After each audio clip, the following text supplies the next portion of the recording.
Hey y'all, I know it's been a while since I've been able to make any videos.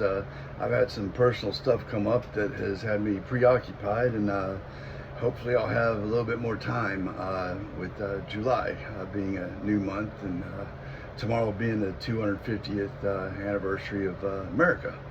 Anyway, a lot of people, I get a lot of questions about Shawn, of course, and just playing fast in general.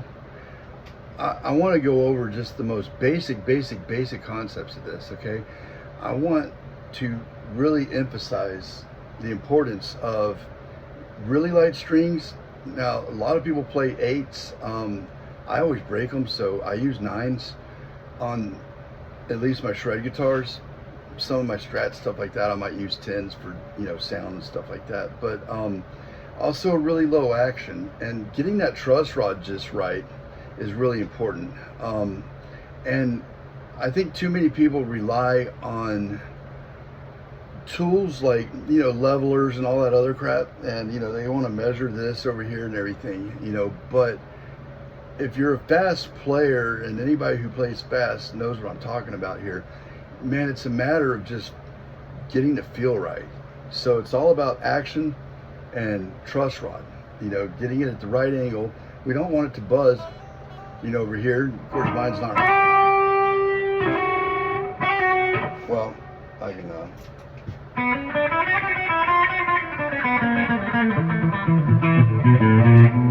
So it's not buzzing there, and it's clearly lower than my Jazz 3 pick here. But I want that action really, really low, because when I'm playing fast, I don't want to have to fight the guitar. That's really, really hard to do. And you can tell in the playing. And some of my videos, I struggle a lot because I woke up one day and my pinky was paralyzed on this hand, and I'm regaining use of it. It'll never be like it used to be, but I'm nowhere near as accurate as I used to be, because sometimes this thing just flops down, but I like to have and I've modified my way of playing. I used to be very strict on the 4-finger groupings, and I still am for people that can actually, if they can use it, man, do it. Do anything you got to do to get the job done is the number one rule. Whatever you got to do to get that sound out, do it. So I want to look at, when you're actually playing, get on the very edge of the fret right here. So like right here, we're on the 10th fret, and then you only want to apply pressure when you absolutely need it. That's the key to that, and only apply as much pressure as needed to get the sound out, and hold the note down for the entire duration, but only hold the note down while you need it, because we want to conserve energy, and we also want our fingers to be able to go quickly up to the next area that we need to be at. So a lot of this is mental planning to get from say here to here, whatever.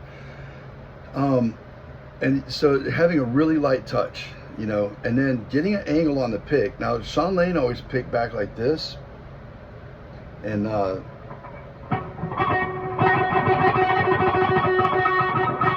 I've never, I do it sometimes, but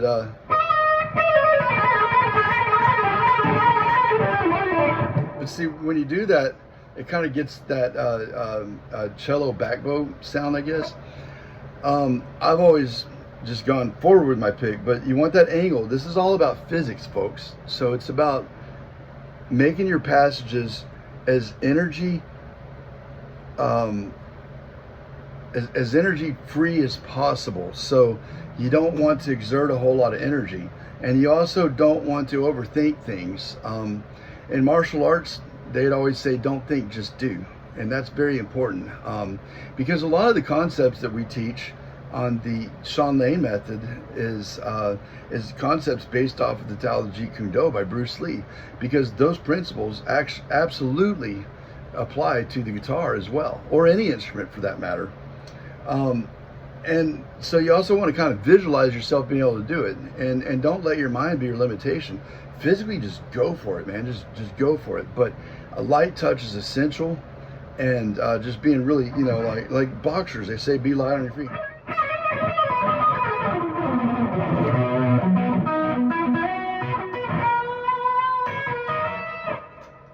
just doing what I need to do, whether I'm playing legato or staccato. I mean, maybe I want to.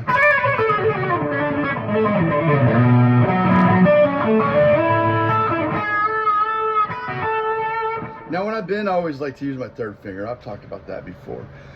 So, anyway, just being really light on the touch. And if you want to play fast, think fast. That's the only way to play fast. You have to visualize yourself playing really, really fast. If one guitar player can do something, then you can too.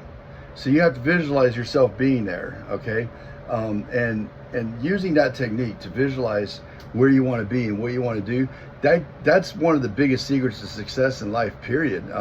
Napoleon Hill wrote an entire book about that, Think and Grow Rich. And it doesn't matter what application you use that, your reality is a direct result of your thoughts. So that goes way beyond the guitar, folks. But anyway, I hope you get something out of this. And I'm Jimmy Hudson, and man, I'd really like for you to come on board and check out skool.com/Shawn Lane. We've got some amazing coursework there, and we have 2 of Shawn Lane's direct students. One of them used to be a former professor at the Atlanta Institute of Music, and that's Sid Wolf. And I met Sid when I was a student at Ames. So we both sat down to write a guitar curriculum specifically with Shawn, and it's really, really cool, the concepts that we're using. Anyway, folks, I appreciate it. And check out my app, Interval Matrix Pro.